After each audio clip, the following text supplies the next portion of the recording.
The objective is not to completely eliminate stress or anxiety.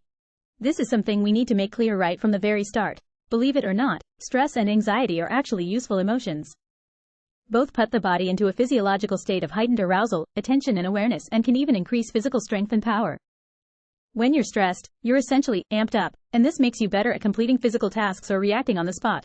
Psychologists have also shown that stress can be a positive motivating force in the right circumstances.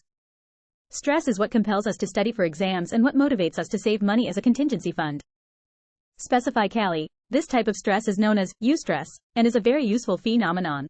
The problem is that many of us have no control over when we become stressed or when we get anxiety. This then in turn leads to us feeling those emotions in maladaptive situations. Being chased by a lion? Then yes, the fight or flight response as it is known is exactly what you need. About to give a big speech to a large audience? Then the same response is going to make you look nervous and unconfident. Likewise, it's important that the stress response be appropriate to the situation that we're in.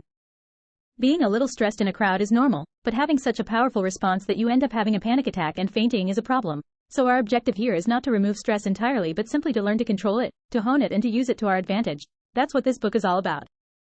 This book will teach you to take control of your physiology and your psychology so that you can experience the right emotion when you need it. You can suppress your fight or flight response during a presentation in order to come across as calm and collected, and you can switch it on again during competition so that you become an unstoppable athlete. You might not think that you currently have a particular problem with stress, and this may well be true.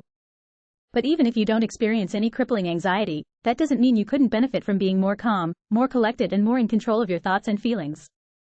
All of us experience inappropriate anxiety to some extent. The question is simply where you fall on that spectrum.